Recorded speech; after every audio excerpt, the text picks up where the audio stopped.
It started where Hunofet said at the beginning of the Nile, but it reached its zenith here. The whole world must look to Egypt. The entire world, bar not a single country. Every high culture must come here for the beginning of what they are. I don't care if it's Jewish, if you're Christian, or you're Muslim, if you're Greek, or you're Roman. You must come here. Here is where it started, along the Nile, and here it reaches zenith. If you're talking about Avram, Abraham, you're talking about Moses, they were here.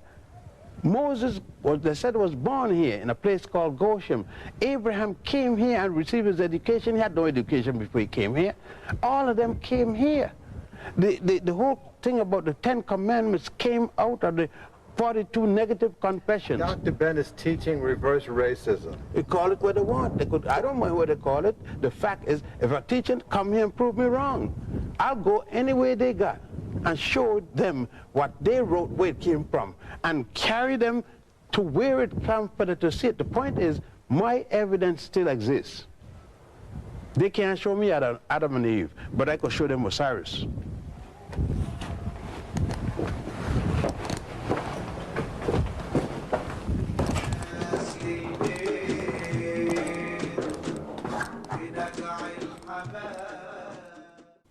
This is the temple of Ramesses III and others. But what's unique about this guild is that the oldest flush toilet is still here. You gotta be kidding. Yeah. A flush toilet? Yes. There was a bucket up here, and they will tilt the bucket when the first person is finished. It was also a shower here. I see. And then when they tilt the bucket, it would flush the water. As you notice there's a trough. It's the trough. This will go down, and there's a hole down there. The water will run out and go into a flush system. And how old is this? This goes back at least the 20th dynasty, about 1100 and add before the Common Era, before Christ. 1100 before Christ. Where was Rome at that time? Didn't exist. 100 years at least before there was a Rome or Greece. Interesting. Interesting.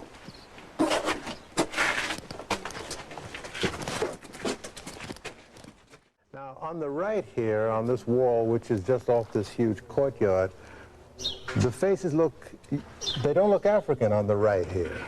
Those are Asian people. Are these the invaders? These are the invaders. As a matter of fact... And they're bearing arms. Yeah, but they're not the invaders in this particular case because Ramesses went to Asia and fought them. They had invaded before. They're forced back, and now Ramesses pursue them, so that they are fighting now an Asian territory. All right, but now as you move further to the left, you see that they're actually meeting in combat here. But then has a sword. You notice that the distinct different in features. Well, as you move to the left, right, yes. You then see where the two combatants meet together. You see one is an Asian and one is an African. You see African with long pleated hair. You notice the face, the facial, the nose and the lips, so you got no doubt. Yeah. And they're wrestling there? And they're wrestling, they're fighting. But some are falling, others are standing up. The battle is going on. The Africans fighting for Egypt and the Asians fighting for Persia. What is the significance of looking at this? The significance for me in this particular case is to show that there were Africans and the Egyptians were fighting as Africans, and they fought people as Asians.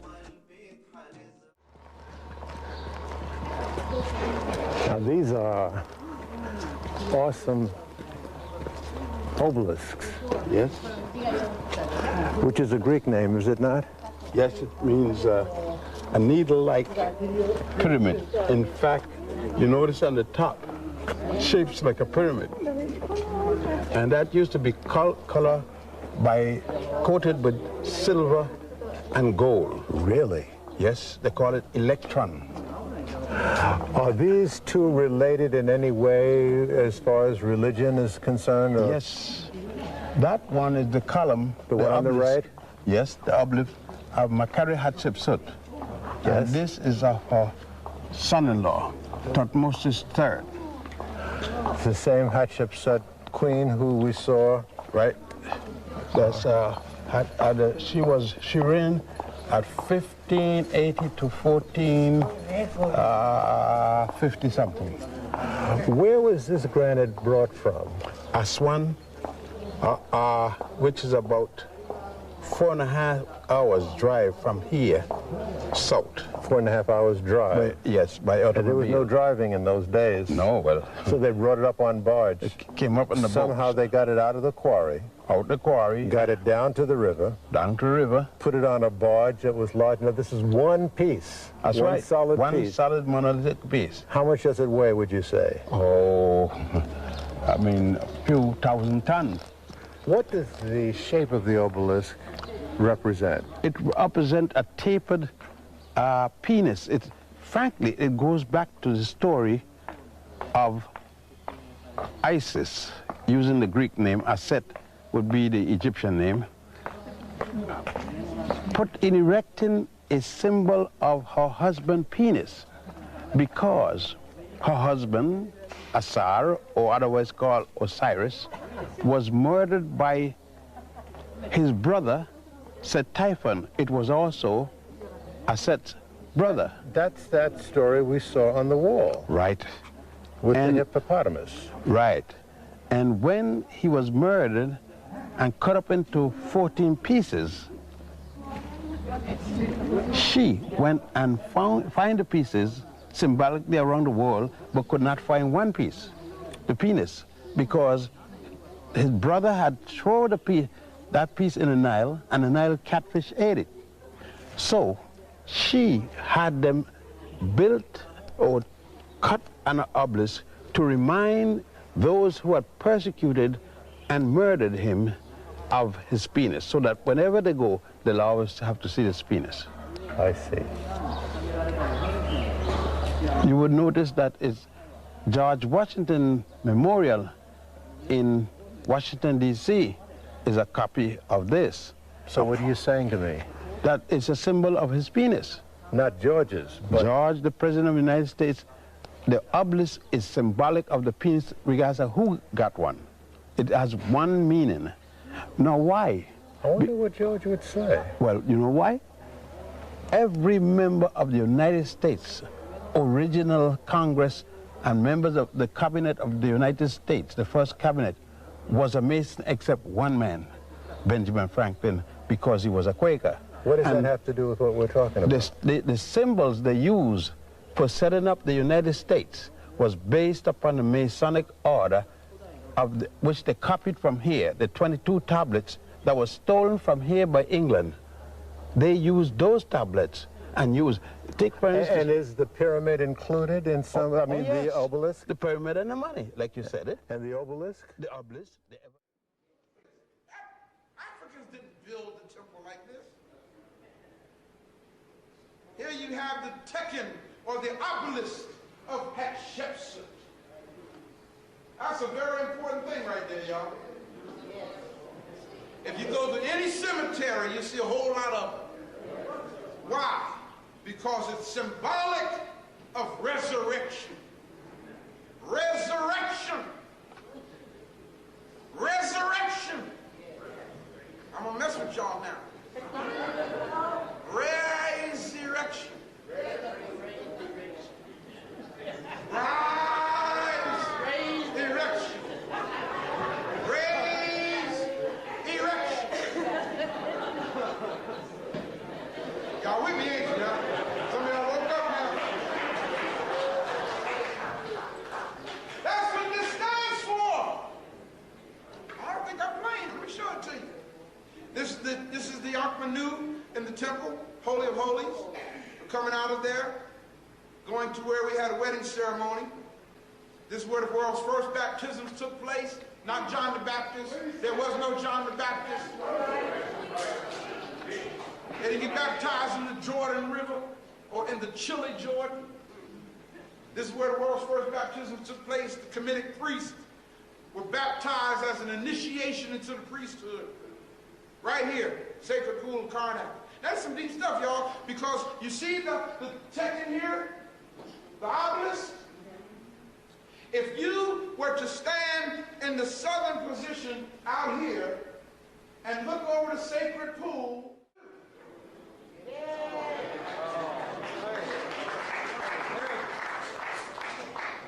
You see it? That's called Washington, D.C. Right. There you go. There's the obelisk. We all been thinking that that's George Washington's thing. Ain't about George Washington, they stole it. Yes. Copied it. But there's a big feature about this, I'm getting ready to show it to you. There's Hatshepsut's obelisk at the Temple of Karnak. What's so important about this thing? Rise, eruption. Yeah, it is, right there.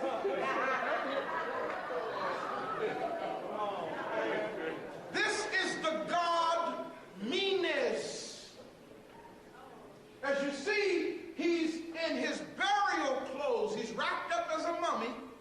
He's able to get one arm out, brothers of the craft. You see where they got it from. And you see that he's black. That's black, and that's black. He's a black man. Y'all got me? Oh, yeah. Now y'all see why this is serious. Check this out. That's the National Baptist Convention. Headquarters in Nashville, Tennessee. I bet how many Baptist preachers know why that thing is up there on top of their building. It represents resurrection or resurrection or the power of life. Yes. That's why it's in the cemeteries. To rise from the dead. Look at that. Look at that. Here's where it all started right here. Now, right very quickly, for those who don't know the story, Osiris was killed by his evil brother Set, which became Satan. Y'all with me?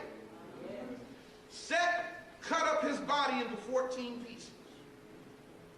His wife, Isis, or Set, went out and found the 13 pieces of her husband's body. She found all the pieces but one, and that's because in the story, Set took that one piece right here and threw it in the Nile, and the crocodiles ate it. So Aset was unable to recover that one piece. So she reconstitutes her husband's body. Y'all got me? Y'all see it back together there? Here's Aset standing over her husband. She's got her hand rubbing his head, giving him life. See, this is the story, y'all, sisters, to let you know how powerful you are. Sisters, you got to touch. That's what this is about. She's got one hand under his head and the other hand rubbing his head. And her energy brings him back to life. He reaches up and he grabs his forehead with one hand and he goes to grab his penis with the other hand so he can make love to his woman. And he realizes that he doesn't have it. So what happens? She says, don't worry about this. I got this. You see here, she transforms herself into a hawk in the form of Horace Hawk. You see the bird? She flies up over and hovers over the part of his body where his penis would be, flapping her wings. And the energy from her wings causes him to ejaculate without a penis. And she receives his sperm into her body as a bird. In the Bible, it's called a dove or the Holy Ghost. The bird becomes pregnant, which represents the Holy Ghost, where they twisted it around and said the Holy Ghost impregnated Mary. Here you have conception without penetration. That's where the Roman Catholic Church copied the story and gave us what is known today as the Immaculate Conception or the Virgin Birth. Because here she is now pregnant, sitting on the birthing stool, getting ready to give birth to a child that she has in her womb without penetration. But it's the story. You see where they stole the story from? Well, that is.